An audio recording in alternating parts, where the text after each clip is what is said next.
জাতীয় নির্বাচন সামনে রেখে গণমাধ্যম নীতিমালা করেছে নির্বাচন কমিশন। কিন্তু অভিযোগ রয়েছে নীতিমালা তৈরিতে গণমাধ্যম কর্মীদের সাথেই আলোচনা করা হয়নি। এমনকি পুরনো নীতিমালার অনেক কিছুই বহাল রাখার অভিযোগ তুলেছেন সংবাদকর্মীরা।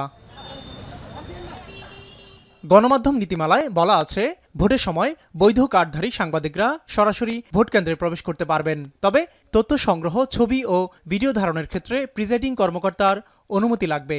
2 এর অধিক সাংবাদিক একই ভোট কক্ষে প্রবেশ করতে পারবেন না। কেন্দ্রে একজন সাংবাদিক 10 মিনিটের বেশি থাকতে পারবেন না। নেওয়া যাবে না কারো সাক্ষাৎকারও।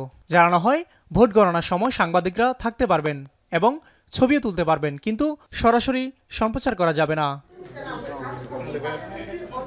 ইসিবিতে কর্মরত সাংবাদিকদের সংগঠন আরএপিডির মতবিনিময় সভায় গণমাধ্যম নীতিমালাকে স্বাধীন সাংবাদিকতার পথে অন্তরায় বলে উল্লেখ করা হয়। কার্ডধারী গণমাধ্যম কর্মীদের ভোট কক্ষে প্রবেশের ক্ষেত্রে প্রিজাইডিং অফিসারকে অবহিত করার বিধান বাতিল, গোপন কক্ষে অনিয়ম হলে ছবি তোলার বিধান যুক্ত এবং মনোনয়ন দাখিল থেকে ফলাফল ঘোষণা পর্যন্ত তথ্য উন্মুক্ত রাখা সহ কয়েকটি প্রস্তাব নীতিমালার সংশোধনীতে সংযুক্ত করার দাবি জানানো হয়।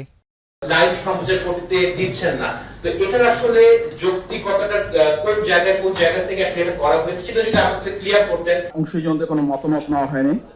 প্রিজাইডিং কর্মকর্তাকে অবহিত করে সংবাদ ও ছবি সংগ্রহের বিধান রাখছে, যা স্বাধীন সাংবাদিকতার পরিপন্থী। অনেক ক্ষেত্রে প্রিজাইডিং কর্মকর্তা নিজেরাই নির্বাচনী অপরাধে যুক্ত থাকেন। অবাধ ও সুষ্ঠু নির্বাচন করতে কমিশন এবং গণমাধ্যমের পারস্পরিক সহযোগিতার কথার উপর গুরুত্ব দেন সভায় উপস্থিত নির্বাচন কমিশনাররা। আস্থা সংকট দূর করতে দুপক্ষেরই এগিয়ে আসার তাগিদ দেওয়া হয় মতবিনিময় সভা থেকে। এ সময় গণমাধ্যমের নীতিমালা সংশোধনে সাংবাদিকদের প্রস্তাবিত বিষয়গুলো বিবেচনার আশ্বাস দেন তারা। আমার মনে হয় যে এটি নিয়ে আরো আলোচনা, পর্যালোচনা, বিশ্লেষণ, আপনাদের অভিজ্ঞতা, আমাদের অভিজ্ঞতা, ফিল্ডের অভিজ্ঞতা, সবাই মিলে আরো মনে হয় যে চিন্তা ভাবনা করে সিদ্ধান্ত দিলে ভুল হওয়ার সম্ভাবনা কম থাকবে। আপনাদের যাতে সহজ হয়, অবাধ তথ্য হয়, আমরাও চাচ্ছি। কোনো অন্যায় প্রশ্রয় দিব না ইনশাল্লাহ।